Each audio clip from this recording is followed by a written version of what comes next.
I literally did not have the strength. Like, I wanted to give him one of those playful slaps in my arm, but like, I'm slapping you so hard emotionally right now.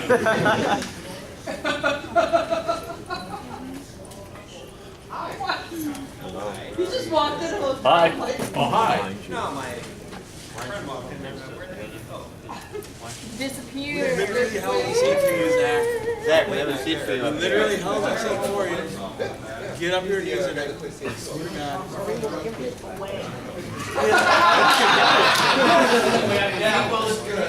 I literally woke up, showered, grabbed this wrap and came here. So you're sober? Ish. Showered alive. The worst part is, we have more problems with doors at convention than you could possibly imagine. Yes, we did get locked in a room this convention. We were setting up for Artemis, and I got a call on the radio that needed immediate attention. I'm like, oh, guys, I gotta go. And I turned around, and I went to push the door, and it didn't move, and and all my friends asked how drunk I was. The answer was very. Damn it, I missed it. Yeah, no, luckily no one was in the room, so I don't have to share that. Fuck. Live with my shame. And my convention, our hotel, which is wonderful, the First Squared Hotel, the Brookfield Sheridan, whatever the hell I'm in, I don't know, I'm tired. They had a door problem in the dealer's deck. So we went to close up the dealer's den with everyone's stuff, close one set of doors, go to the other, close it, and go to test it, and they open right up. So we close it again, test it, they open right up. So we call the hotel. Hey, can't really get these to lock. Oh, those don't lock.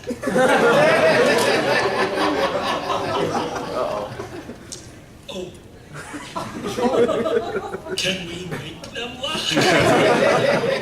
We'll get an engineer out here. The engineer was an incredibly nice gentleman. Walked up to me, shook my hand, said, oh, you're that top hat guy. I hear that you've got a really good sense of humor. I'm like, yeah, for the most part, it's good. That's not working, and he walked away. I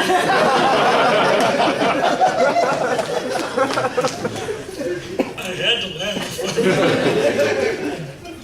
He knew he wasn't going to fix it. And that's how he told me.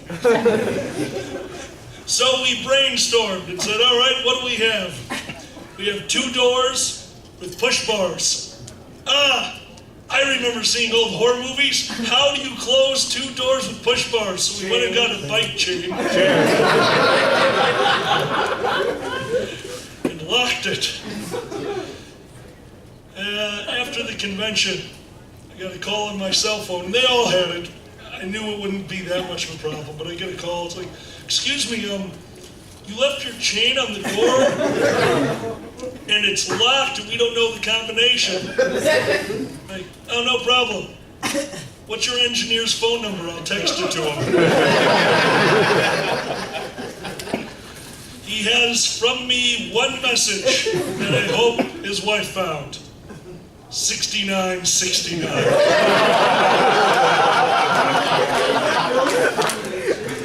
One of my friends had resettable ones because my friends are dorks, so they can't just go buy a $5 bike lock. They're like, oh, this $100 bike lock that I can program 6969 into is totally worth it. Mackie. You and your fancy toys.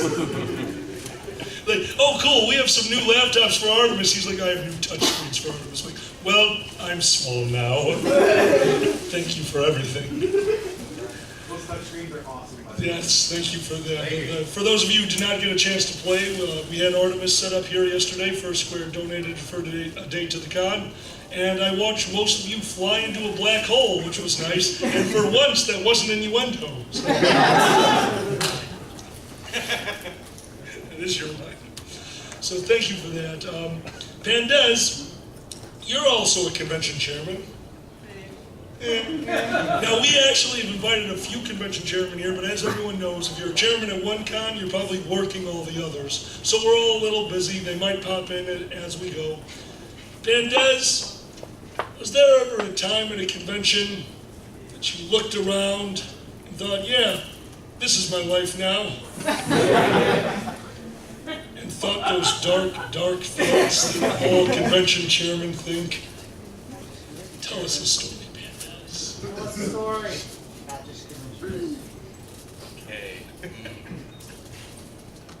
His story mainly started with, so Alkali put me on the spot, and then I swore to a tumbler. That is how I started this panel while you were still at the door. The first con horror story was, so Alkali told me at 4 a.m., we've got a panel at 11 a.m., see you there. This is how every con goes with this guy. My poor guest of honor this year, apparently I sent an email to the wrong person, so my guest of honor was like, I get to be guest of honor at a con and I have no panels to do. She showed up and like, oh, you have so many panels. Oh, shit. There were 8. She was not prepared and did a great job. And she came up to me and said, oh my God, who's running this panel? How to make things look like the things they look like? I'm like, yeah. You are. Let's see. I'm trying to think of what. Normally, they don't happen when I'm around. I find out about them after the fact, which is so bizarre. This is how it works. Well, that is actually not how it works. You don't tell the convention chairman when things fuck up then. You tell them after they're fixed, so he can go, what? Oh, what? What? Oh. I guess the go-to story from IFC is from a few years back with our friends, the frat brothers. Now I'm going to modify one of the chants later because this is not an 18+ panel. So the door is open to the hallway, so I'm going to assume it's not. So we had a convention at a hotel, and we were sharing the convention space with a group of fraternity brothers. And it wasn't like an outright, fight. Like it wasn't like the Sharks and the Jets, we're gonna kick you dead. But there was like a lot of like infight, just like little knocks here and there. But it was mostly the fraternity brothers, like go away fairies, we're better than you. Do you want to tell them the big knock? Because I know it's still part of the story. Oh, you're gonna tell. oh yeah, no. Okay. We're the our liaisons part of the story. Yes. So it culminated. The final straw happened when there was a furry that was trying to get on the elevator, and a couple of the frat boys were in the elevator, and they went, "No, you are not allowed on." And the furry's like, "I just want to go downstairs." They're like, "Nope, you can't come in." And as the doors start to close, one of the frat boys yells, "You ain't Rosa Parks. You ain't getting on this bus." So the board got together and called in our hotel liaison, a tall, skinny African-American lady. And we were like, so we've been having some incidents. This happened and this happened and, oh, blah, blah, blah, Rosa Parks. And this was her reaction. Oh, hell no! She was gone. Like our head of finance, Todd, was like, she was gone. Like, we were like, where did she go? We walked out of the door. She was already downstairs, talking with one of the frat people, like, they had an emergency meeting suddenly after that. Signs posted everywhere, emergency meeting at 4, be there. There were no more problems for the rest of the day. All of a sudden, like the earlier problems. There were no problems like the earlier problems for the rest of the day. Then, the fun event happened while we were doing MST3K. I'm going to relay the rest of this story from the experience of our head of finance, because he witnessed this, and I was, thank the fire alarm drunk, which is a different story altogether. He had been wandering around, our head of finance, and saw that we were in MSUDK, went over to ConOps and was heading up the finance stuff, and then he went to walk out. It was about 11:30, midnight, and the old hotel that we were at, the main lobby for the hotel was on the ground floor. That's all there was like registration lobby, their bar, that's it. And then you go up the escalator and then all the convention spaces on the second floor. So he walks out and all of a sudden he hears echoing from down the hall a chant of probably 100 or so people yelling, "Drink, mother! Drink, mother! Drink, mother! Drink!" And he goes, "What?" And he slowly turns around the corner, looks down the stairs, and there is a table in the middle of the lobby, which you plug your phone in and stuff like that. And on the one side, furries. And on the other side, frat boys. And to each side of them, a crowd supporting both sides. And they are attempting to outdrink each other.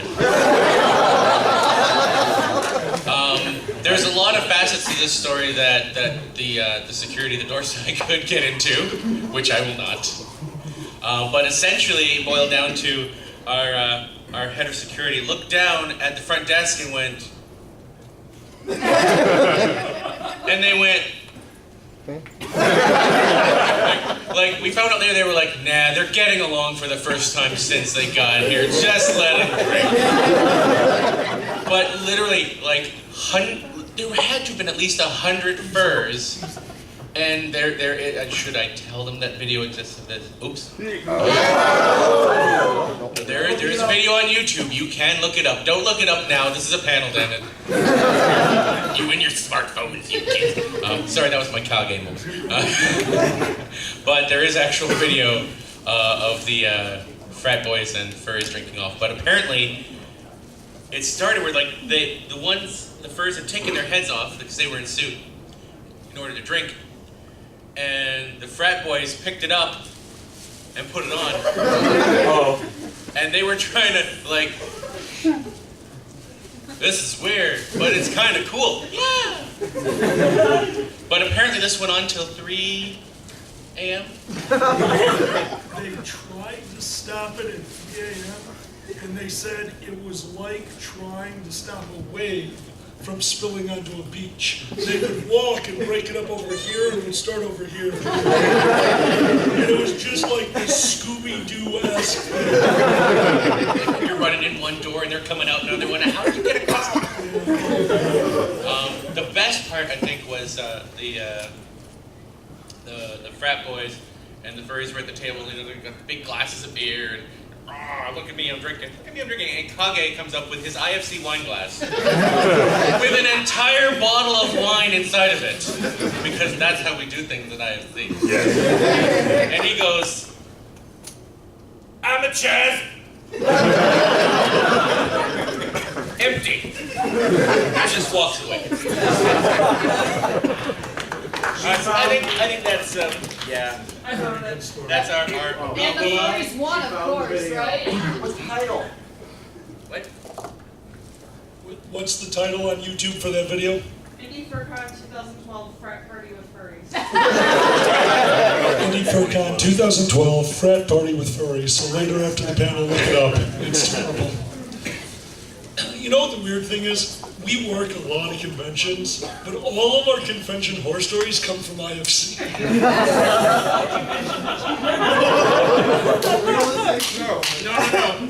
No. Basement rape. God, tell it. I need to hear this. What? Basement rave. Oh. So, I got brain damage and decided to start a convention. In our first year, we thought, all right, we're brand new. We didn't really want to advertise. We want this to be a local thing. It actually grew from Gay Pride in Wisconsin. We used to do a barbecue. And we said, you know what, next year we're gonna have a convention, spread the word around. Well, Thursday night, we just kind of set a few things up, some things to entertain the masses, and we got the rest of the convention set up. And a very angry-looking night manager for the hotel comes up to me. Are you Mr. Smith? I'm one of them. How can I help you? Did you know there's a rave happening in my basement?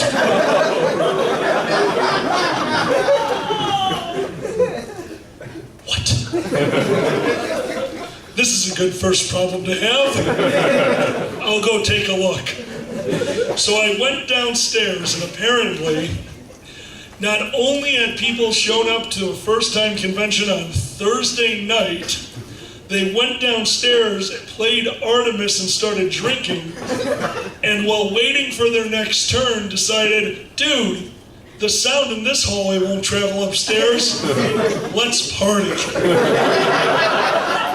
And in the hallway was one of those furs with the backpack beatbox and about 30 glow sticks. The walls were shaking. After I left Wisconsin, that wasn't fair. So I walk down the stairs and see this, and I just stare for 2 or 3 seconds. When the furry with the beatbox goes, oh shit, Dad's here. Turns it off and goes back into the Artemis room. So thanks. Yeah, that was our very first complaint from First Point. There's a rave happening in our basement. That was scary. So, you mentioned it. Shall we tell them fire alarm drunk? Really a war stu- Okay. Yes. So, this gentleman over here joined me for a panel. It's called Mystery Science Theater 3000. Perhaps some of you have seen it. When we first came up with the panel, we thought it'd be really fun to do Mystery Science Theater. We all are big fans of the show, so we'll sit in front of a stage, we'll watch a movie. You know, some of us will watch it a few times beforehand, maybe a few of us haven't seen it. We'll sit in front and make fun of it. We're dying? Before you get to what the movie is, I need to say something. Okay. Let's be clear on something. Nobody on the panel had seen this movie except me. He came up with the idea for what movie we should watch, and it was terrible. And I thought, okay, I will attempt to watch this movie. And somehow I made it through. And then I watched it a second time, just to make sure. I kind of had an idea of something. Okay, I think I can come up with something here. This will probably be funny. So I get to the panel and I'm like, okay, so, does everyone have any ideas as to, what they're going to do? He and the other panelists look at me and go, oh yeah, we never had a chance to watch it. And I'm like, you sons of bitches. I will now be watching this movie for the 3rd time in 5 days. May I tell them the movie? Battlefield Earth. 3 times in 5 days. It's a good thing it turned into a drinking game, because I needed that. There's a convention horror story. Somebody just got hit with Broke the phone at the horror story panel. Are you okay? Good. What ended up happening was, we started the panel, and we couldn't hear ourselves think over the audience screaming shit at the screen.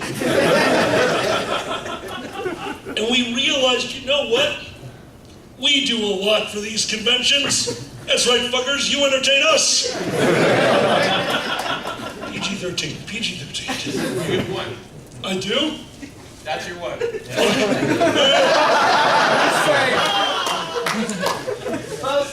Swear bucket. So we started to feel bad because we got like 10 minutes into the movie, we don't need to say anything. And I don't know who actually yelled it out, but somebody said, you know, there's a great drinking game for this. I thought, oh my God. Yes! We have everything that we need. Furries, booze, and an upside down top hat. Give us money and we'll drink. And the room went, right? If we give you money, you'll drink. Yes. If we give you a lot of money.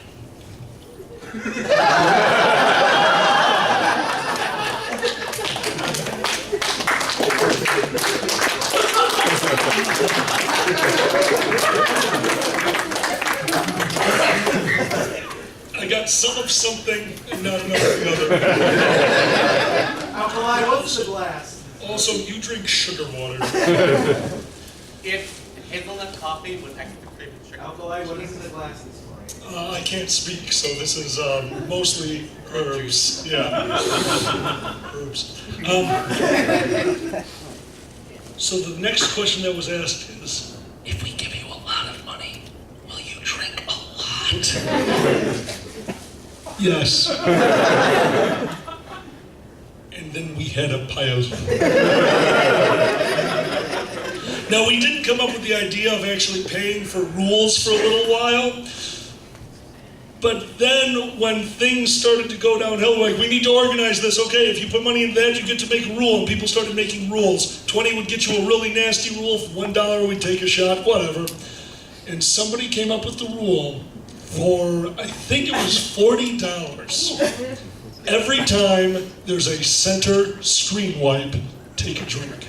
Like $40 for that? Yeah, totally. That's an easy rule, no problem. There's a flashback scene in the movie during a flashback. The movie went like this. Dialogue, center screen wipe. Weird look, center screen wipe. Dialogue, center screen wipe, back to the weird look. Dialogue, center screen wipe, back to the main set. Dialogue, end the scene, center screen wipe. This gentleman over here got so sick of it, he upturned a bottle of Bacardi rum weirdness. What were you drinking? Malibu rum. And just went.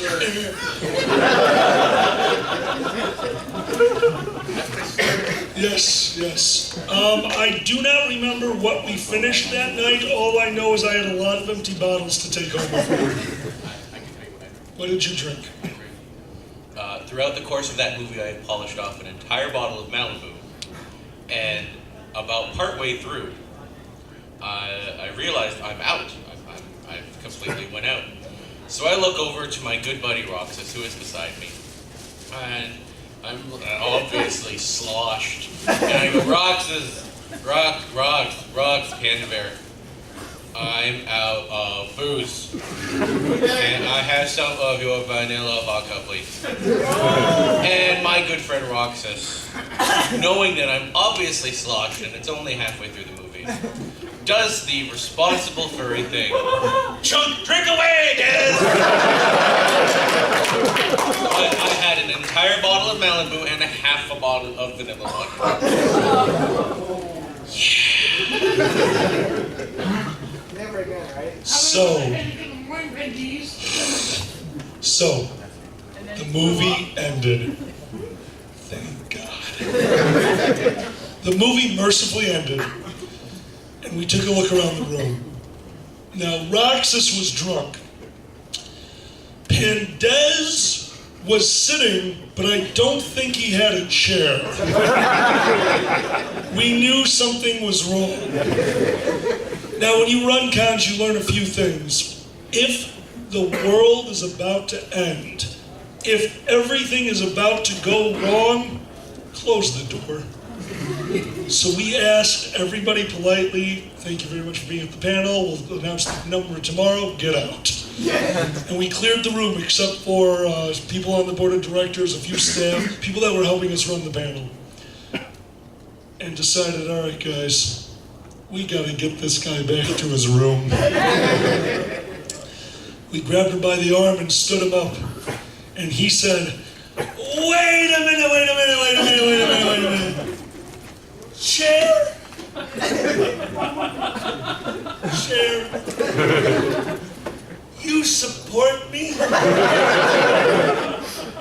And I appreciate that even though I was farting into you, you never made a sound. You're a good chair. Like, okay, guys, come on, let's get you up. We put him by the arms, and he put his hands on the table, and he goes, wait a minute. Table? You held all of the booze? Where's my Bacardi bottle? Where's that bottle? Oh, God. Oh, we gotta get him upstairs now, guys. Guys, let's move him. He went to say the same thing to me, like an alkali, and flat-handed, he went, alkali! Oh, God, alkali. Okay, room now. And we got him to the door, and he goes, wait a minute, no! Let's go. Shut up!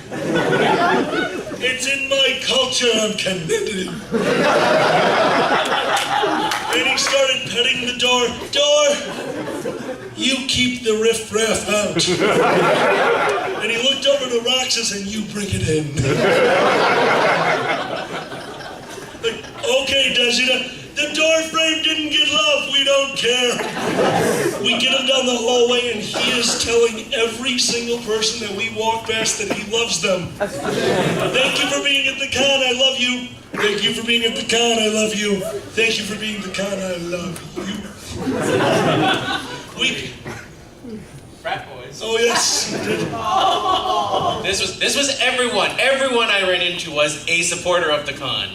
The frat boys we ran into, the member of the hotel we ran into, the cleaning lady that went, what's going on? Every single person / inanimate object supported the con that night, apparently. Yeah. So finally we get him into the elevator and we look over and he's almost in tears. Dude, what's wrong? And he goes, the number 13 gets no love. And we look over at the buttons and realize, right, hotels don't have a 13th floor. And he was staring at the buttons, almost in tears, just wishing, 13. 1 and 3 aren't bad, but put them together. We finally get him off the elevator and take him the 3 or 4 steps to his room.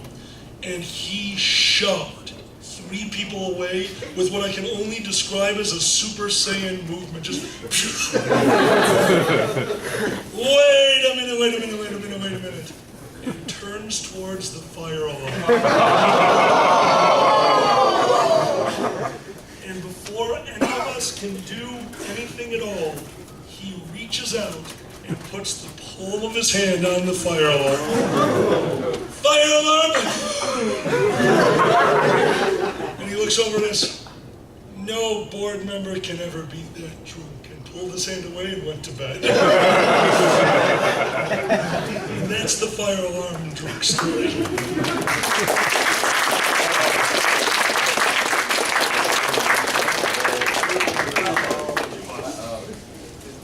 Your story time, go on.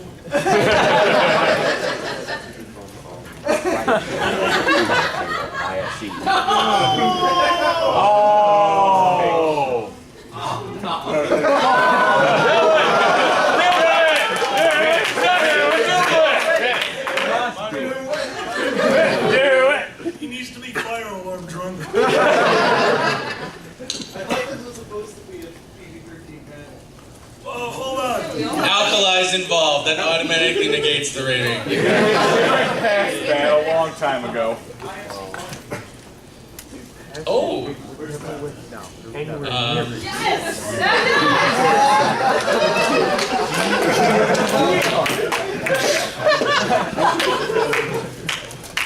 Look, if by the end of this panel It is worthy. We will Lady in the Tramp this shit. Don't run up by the end of the barrel. Just we'll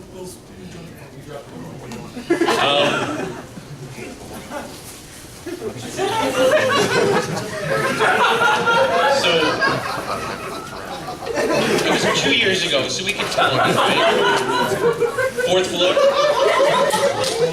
Does anyone here know the fourth floor story from IFC? This one's a rare, guys, this one is a very rare story because we don't like to tell it. No names will be named other than con staffers involved. So, Alkali and I are once again in MST3K. Well, we're in MST3K, minding our own business. He gets up because he needs to go take a leak or whatever. And halfway to the back of the room, another staffer intercepts him and says, we need you on the fourth floor. There's an incident. And he goes, someone on the board of directors just came up to another member of the board of directors and went, there's an incident. You move. So they immediately go up to the fourth floor and they find our convention chairman. Really quick, it helps later. He didn't come walking up to me. It was over the radio because I usually keep this in. So the crowd didn't see any of that happen. What the crowd saw was us sitting there drinking for an hour, me standing up, stumbling a little bit to the midpoint of the room, leaning over a little bit like this, and then that's what they saw. Bear that in mind. So he goes up to the fourth floor and walks out off the elevator and into the hallway, and there, on the floor, is our convention chairman, sitting on a congoer, keeping him in play with a wrestling move of some sort, wrestling hold. It's called the I'm fatter than you and I'm There's that. Apparently an individual had a little too much to drink and decided that he hated the light fixtures on the fourth floor and decided to Rocky them. I don't like you. Bam! You're not bright enough. Bam! That's better. And the con chair's room was outside of where this was happening, and he walked out and went, what's going... And knowing, like, watching wrestling for decades, Roxas went, oh no. Boom! Took the guy down. So... That meant Roxas. Roxas is about Pandez's height. Less. He fits a smaller shirt than me. That being said, if he sat on me, I'd break. I cannot imagine how terrified this poor guy must have been when he missed that punch. Oh, shit!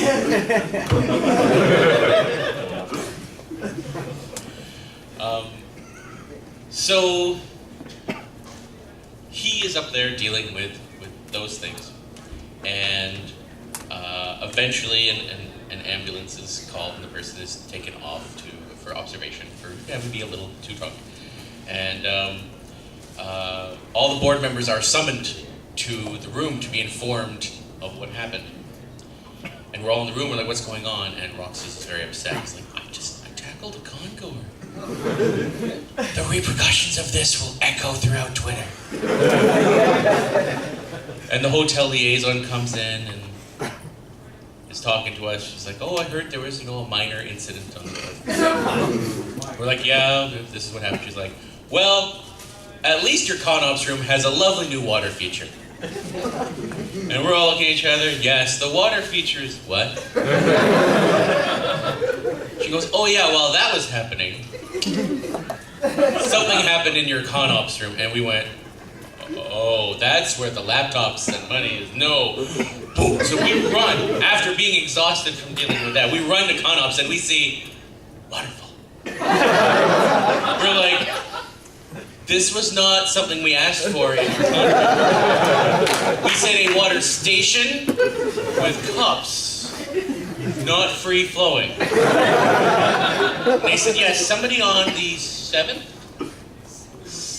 3 above that, so yeah, 7. Yes, somebody on the, no, we were on the 2nd, so the 5th floor. Someone on the 5th floor decided to fill up their bathtub and not stop. And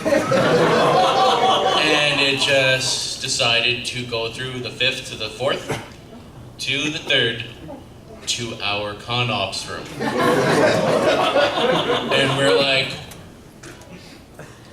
we missed the frat boys. So yeah, that's like, we're like, okay, so was it one of our con goers? Was it? I don't actually remember. No, it was not. Yes, that's right. That's why we love this story. Because it actually wasn't a furry. It's like, maybe it was someone trying to take down the con. We're gonna flood their con ops room from 3 floors above. We'll never see it come here.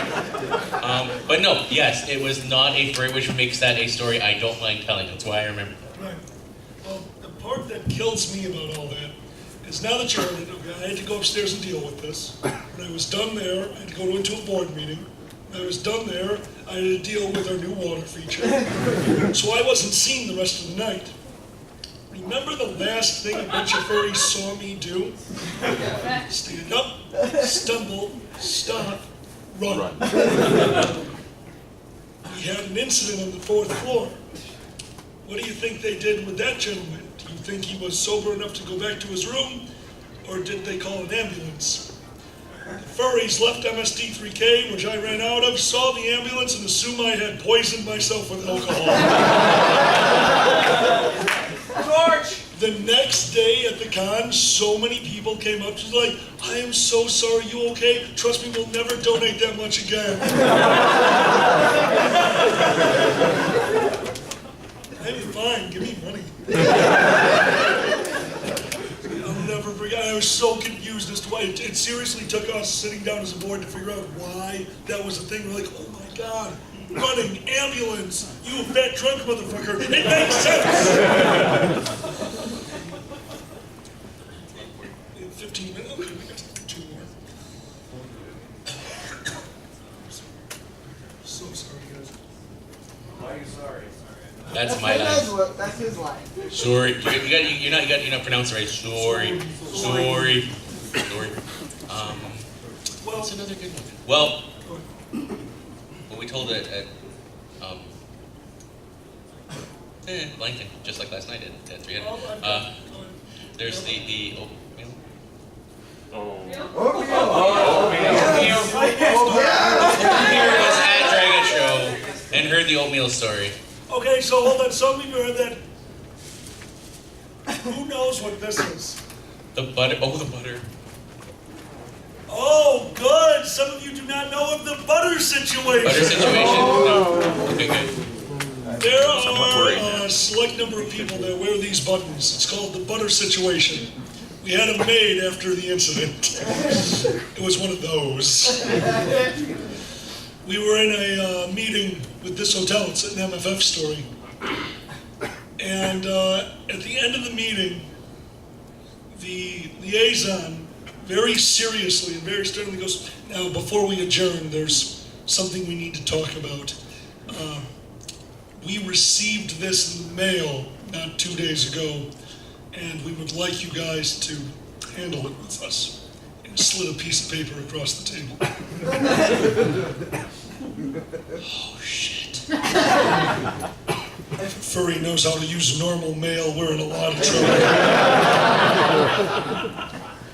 And we opened it and found, and I'm a little tired, but I'm going to try to get this as close as physically possible to the letter. Dear hotel staff, sir, ma'am, and whom it may concern. Shit. He's retarded too. As you know, we recently had an event at your hotel. An event that was stunning in its brilliance and only marred by a single circumstance. As I'm sure you're aware, I am speaking of the butter situation.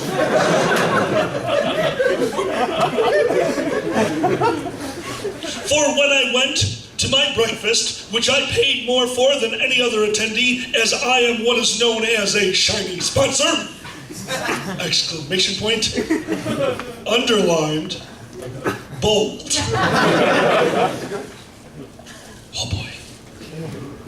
When I walked into the breakfast, I found a wonderfully laid out waffle station. And next to that waffle station was pure maple syrup, possibly from Canada. The flavor profile said it was so. Next to that syrup was syrups of different flavors. Boysenberry, raspberry, strawberry. And because of the room that took up, I could not reach the butter. When you make a hot, delicious waffle, you do not put syrup on it, you put butter next. The butter needs to melt, then the syrup. Waffle, butter, syrup. Well, he literally typed it 3 or 4 times. Waffle, butter, syrup, waffle, butter, syrup, waffle, butter, syrup. I hope in the future that this is rectified. Written, not dictated, sincerely blank. Oh my God. This is the greatest letter ever. And we looked at the liaison, who's just grinning like an idiot. And I think it was Takaza, looked up and goes, oh my God, is the chef here? And the liaison went, and we composed ourselves, put on sports jackets, looked very presentable, and marched to the kitchen. Where our liaison, very professional, went to the head chef, who was cooking for an event that night. He does not need to be bothered right now. Jeremy, this is the Midwest Furfest crew. They wanted to talk to you about the letter. And he goes, the letter? Ah, yes, the butter situation. I apologize, and we fucking lost it. He was so serious. I'm so sorry about that. Like, what the That still, to this day, is one of the greatest letters we have ever received. And I will have you know that furry is no longer in the fandom. From what I understand, he went to an IHOP and was so confused he's still there to this day.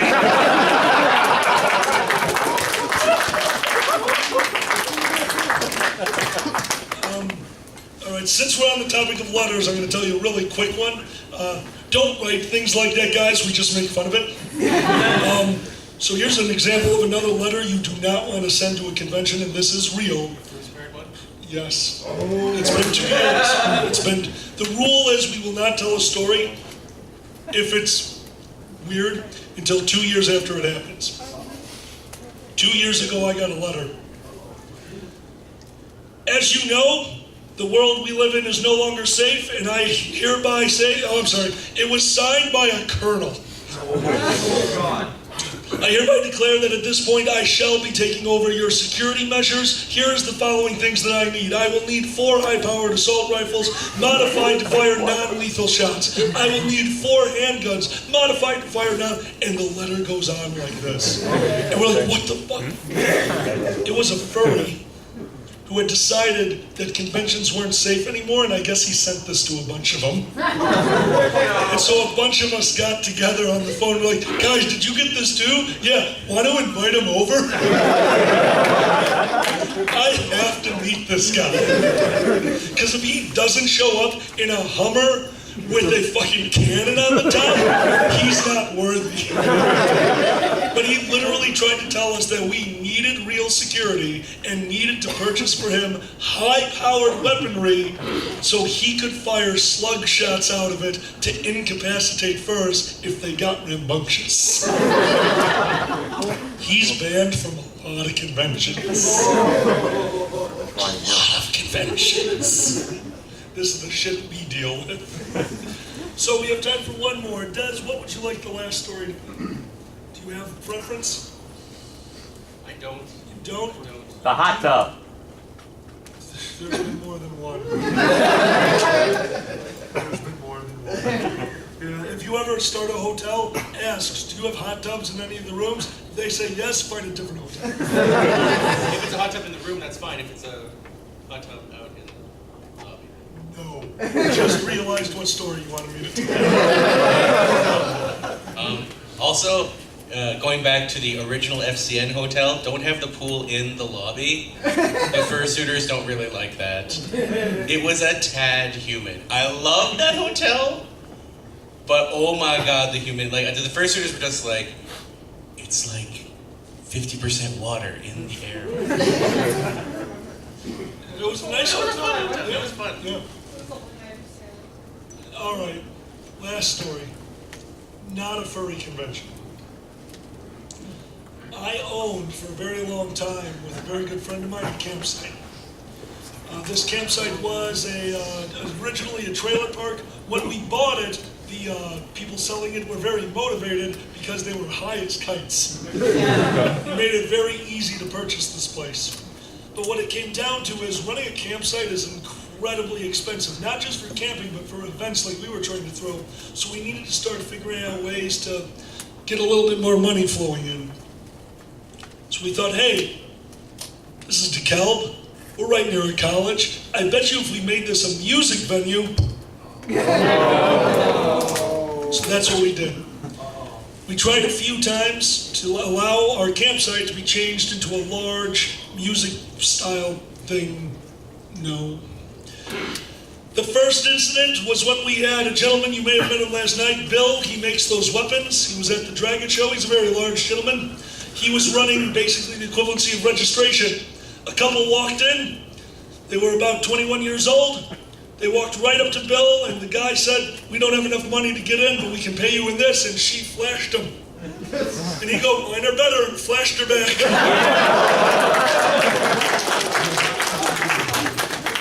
That was the first incident. The second, we ran security. That was one of the services that we offer because we've all been doing this for quite some time. I'm 6'8", and if you don't know me, rather terrifying. If you know me, you know I'm as gentle as I don't know, something not that gentle, but whatever. Steve is not ex-military, but he might as well be. He's been fighting since he was 15. He can beat the shit out of anyone, and it's hysterical. But he's also a very mild-mannered guy, and that's what our security team was. We never want to fight. We never want to have to subdue someone. We can usually take care of it with words. But we do carry shovels. Because it's a campsite. If somebody says, why you got that shovel? For digging.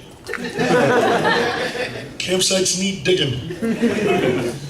So we were going around doing our thing.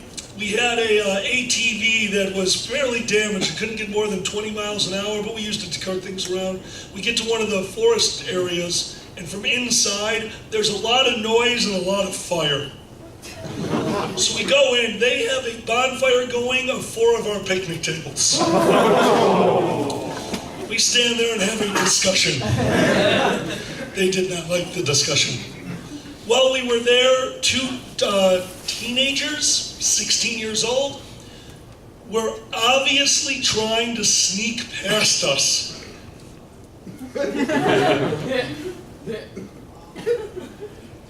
Holding a very large piece of Tupperware. We stopped them, asked them what was in the Tupperware. The first one said, what Tupperware? The second one said, banana. It was this big by this big and filled to the brim with magic mushrooms. I didn't need to buy them for a month. We confiscated it and said, look, you're 16-year-old, this is going to ruin your life, so I'll make you a deal. If you go sit in your car for the rest of the night, and tomorrow morning wake up and come get your car keys for us, we're going to just let you go home. And they were appreciative. We started walking back to the car, and when we got to the ATV, we realized, right, we really shouldn't leave the keys in because that's gone.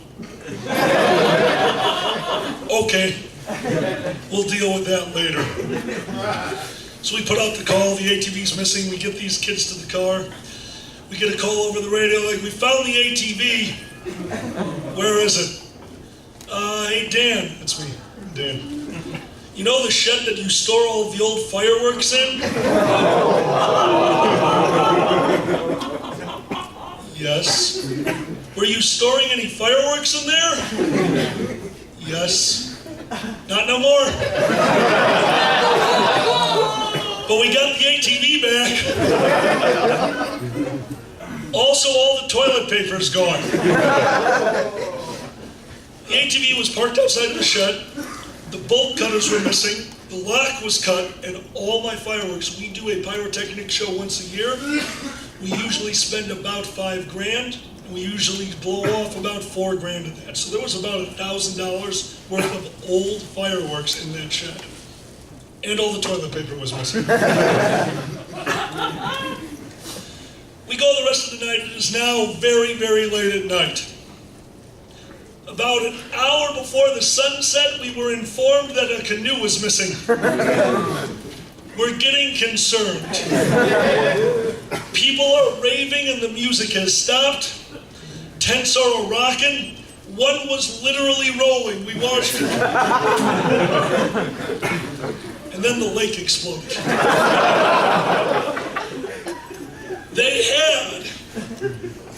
took my fireworks, took the case from the back of the cart to carry them, stolen a canoe, lined the bottom of the canoe with all the toilet paper, siphoned cars from the parking lot, soaked the toilet paper with gasoline, lit one of my quick-burning fuses while sending the canoe out on a Viking funeral to the middle of the lake. Does anyone out here know the difference between a slow-burning fuse and a quick-burning fuse? They did not. The canoe was 10 feet from them when it exploded into a glorious display. Because the last set of fireworks we always light off are mortar shots. They blew up $1,000 of singles, doubles, triples, and quad mortar shots, and the entire box of aerial quarter sticks. We no longer have that canoe. But for dinner that night, we had pre-cooked fish.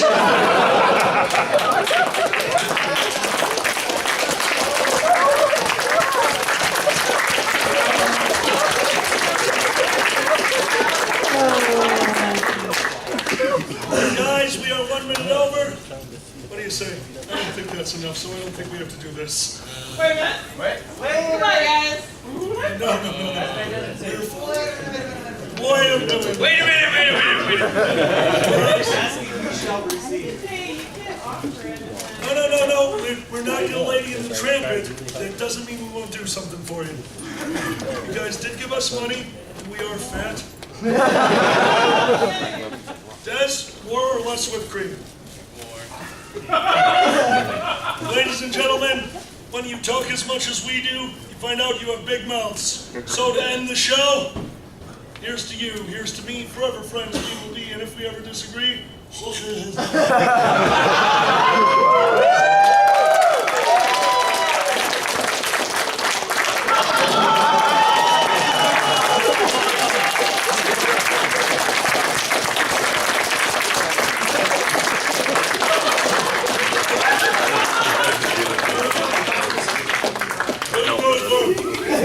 Oh my. Hey guys, look! I'm Sunday at a convention.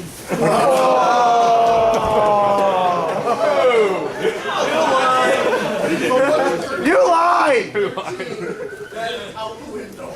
Guys, my name is Alcly Bismuth. My co-host is Mandaz. This has been Convention War Stories. I hope you had a good time. Have a great convention.